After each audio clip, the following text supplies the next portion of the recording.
Un saludo, mis queridos hermanos, en el nombre de nuestro Señor Jesucristo. Este es tu hermano y servidor, Daniel Cáliz, del Apostolado Católico Anahuí. Hoy vamos a estar iniciando una serie de catequesis en las cuales estaremos explicando y enseñando cómo se formó la Biblia. ¿Ok? Y en esta primera parte de hoy vamos a estar realizando y poniendo la base de un bosquejo, ¿verdad? Que luego estaré detallando con muchos más detalles, ¿verdad? Hay varias cosas que tenemos que entender bien importantes.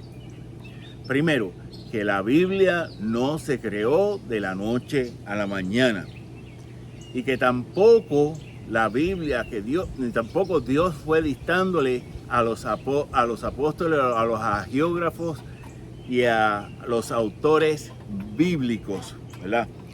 Dios fue manifestando por medio de los eventos.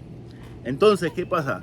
Tanto el Antiguo Testamento como el Nuevo Testamento, el Antiguo Testamento va hacia Cristo y el Nuevo Testamento sale de Cristo, mis queridos hermanos. Eso es bien importante tenerlo en cuenta, ¿verdad? Entonces, como ya dije, Dios se fue revelando por medio de los eventos. Entonces, otra cosa, y esto es de suma importancia, mis queridos hermanos.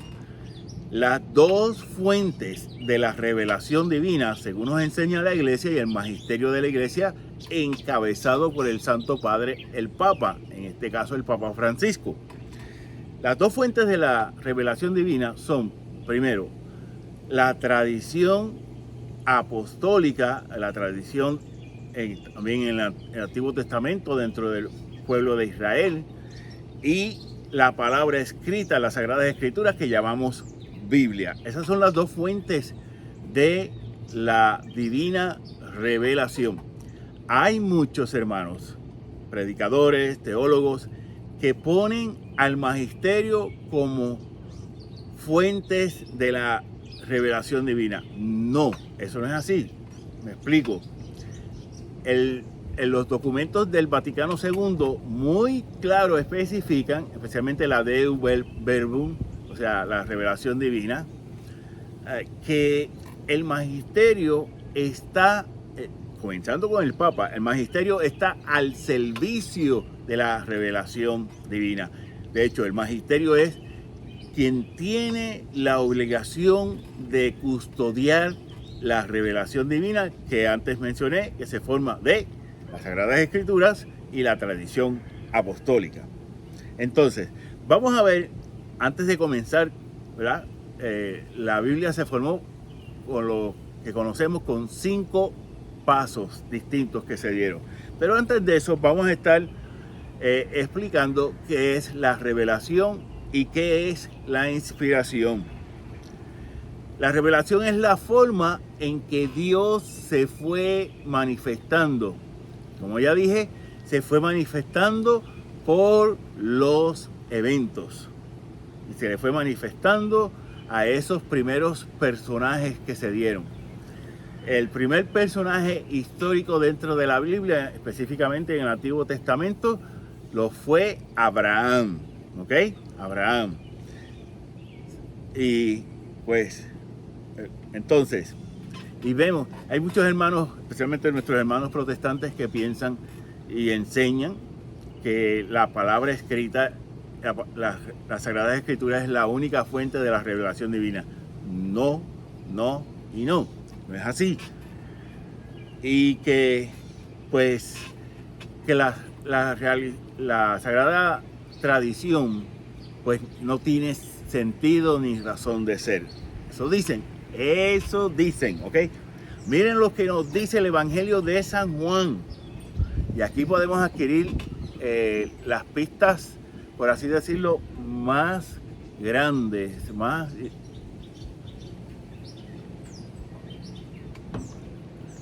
Tengo que estar tomando agua porque se me reseca la boca y la garganta por los medicamentos que ya me tomé.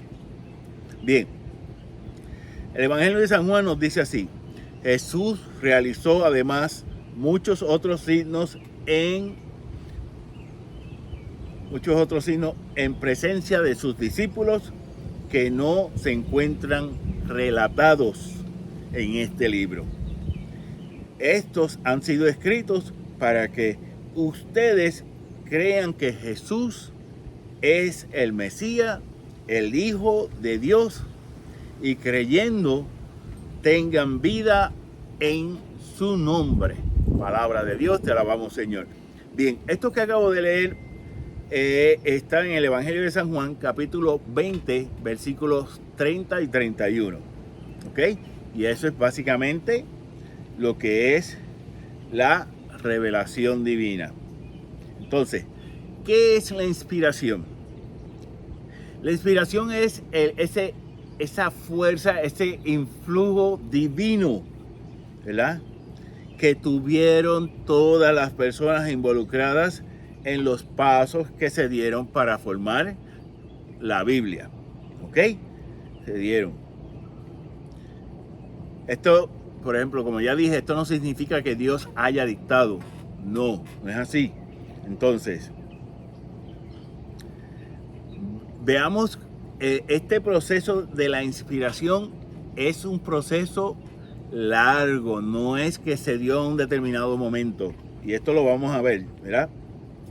Y Dios dice: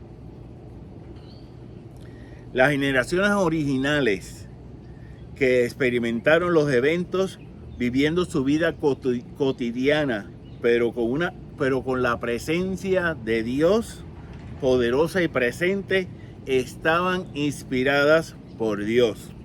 ¿Ok? Ese es el primer paso de la inspiración.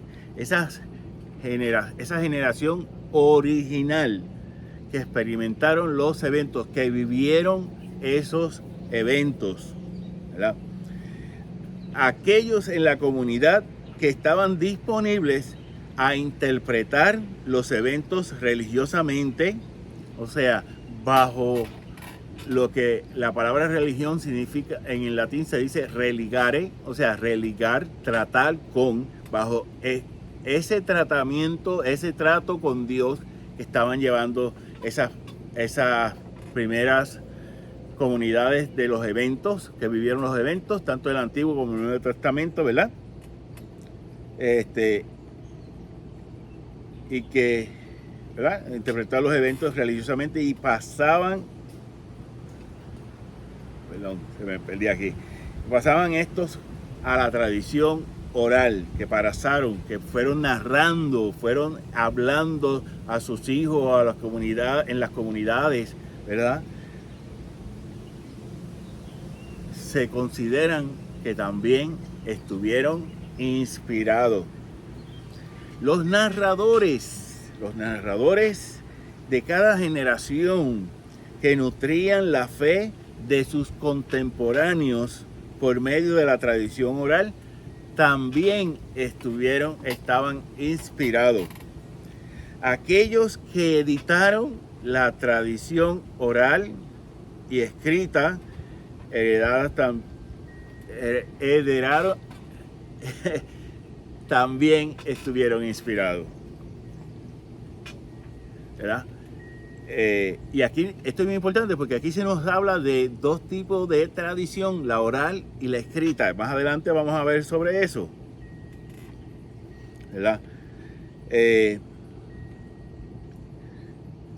Ellos también estuvieron inspirados. Últimamente, mis queridos hermanos, usted y yo, y la iglesia como tal, todos los bautizados, cuando nos ponemos a proclamar, a leer o a predicar, como en este caso estoy que esto es más una enseñanza, una catequesis más que predicación, pues estas comunidades recientes ahora, ¿verdad? Y esto solamente es posible porque están bajo la efusión del Espíritu Santo, ¿verdad? También nos consideramos inspirados, ¿ok? siempre y cuando la inspiración va a funcionar, siempre y cuando estemos en la misma página que está el magisterio de la iglesia, en la misma página que está el Papa, en la misma página que están los demás obispos de todo el mundo, ¿verdad? Vamos a ir ahora, ¿verdad? Vamos a ir ahora a ir viendo esos 5 pasos que se dieron para formar lo que hoy en día es la Biblia. Primero, ya hablamos de estos pasos, hablamos un poquito así como a manera de introducción, podemos decir, ¿verdad? Primero, los eventos, ¿ok? Los eventos, mis queridos hermanos, para el Antiguo Testamento se dieron en un espacio de tiempo de 2000 años, ¿verdad? Y para el Nuevo Testamento los eventos se dieron en un espacio de 100 años aproximadamente, ¿verdad? Y como ya dije, ¿quién fue el primer personaje histórico en la Biblia? Abraham, ¿verdad? Vamos entonces al segundo paso, la tradición oral.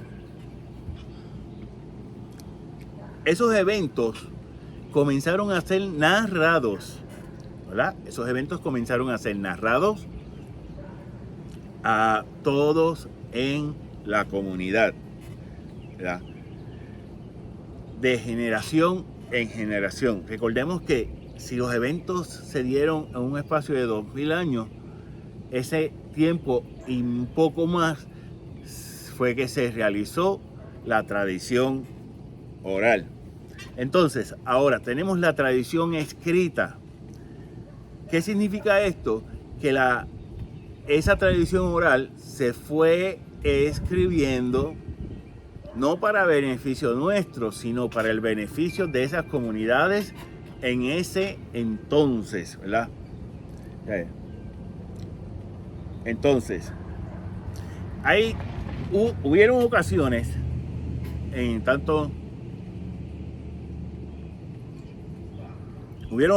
mis queridos hermanos, que tanto en el Antiguo como en el Nuevo Testamento, ambas tradiciones se dieron básicamente de forma paralela. Me explico. Vamos a ir con lo primero que se escribió en el Nuevo Testamento. Y aunque Marcos fue el primer evangelio que se escribió, no fue lo primero que se escribió en el Nuevo Testamento. Lo primero que se escribió del Nuevo Testamento fue la carta a los tesalonicenses. Pablo fue de misión, fue a la sinagoga judía de Tesalónica y comenzó a predicar, y también posiblemente predicó en las calles, en las plazas, porque Pablo predicaba en distintos lugares, ¿verdad?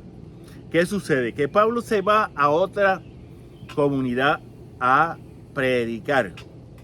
Entonces comenzaron las dudas con los tesalonicenses, comenzaron las dudas.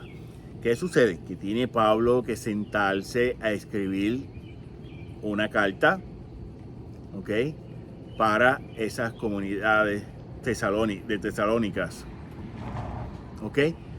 Entonces, como ya dije, esa tradición escrita no se dio para nuestro beneficio, sino para el beneficio de las comunidades entonces. La carta que Pablo escribió seguramente fue lo que se conoce como esa tradición oral. Entonces, ¿por qué digo esto? Porque el paso que le sigue a esto, ¿ok?, ahí nos vamos a dar cuenta por qué las cartas están en ese determinado orden en que están hoy en día. Y me refiero a la edición. Esas tradiciones orales y escritas se fueron editando, recogiendo, ¿verdad?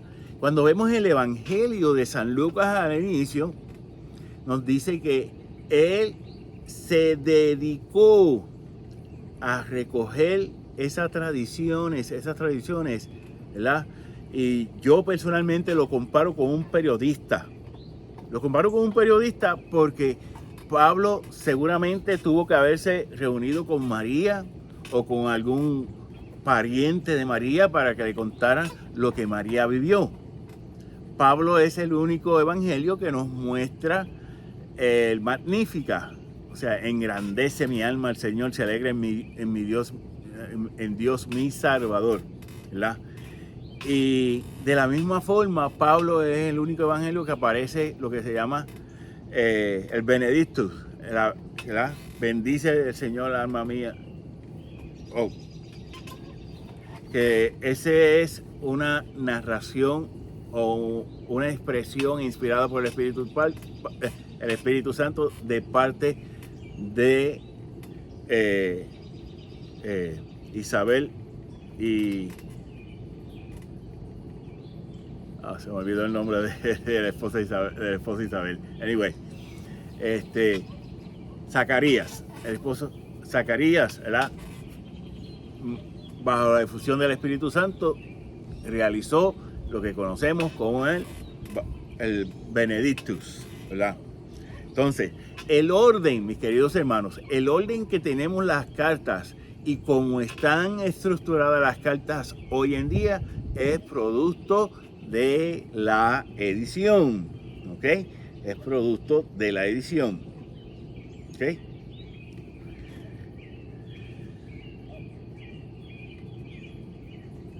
Por ejemplo, en cuanto a la edición tenemos otro ejemplo, este es bien típico. Cuando leemos las bienaventuranzas en el Evangelio de San Mateo, vamos a ver que Mateo presenta 8 bienaventuranzas, mientras que Lucas presenta 4 bienaventuranzas. ¿Por qué esto? Pues porque los evangelios se escribieron con unos determinados propósitos para la pastoral que se estaba comenzando a realizar en las primeras comunidades cristianas, ¿ok? Por eso es que en el caso de San Mateo quiere nos está presentando a Jesús como el nuevo Moisés, donde Moisés recibió las tablas de los mandamientos en el monte.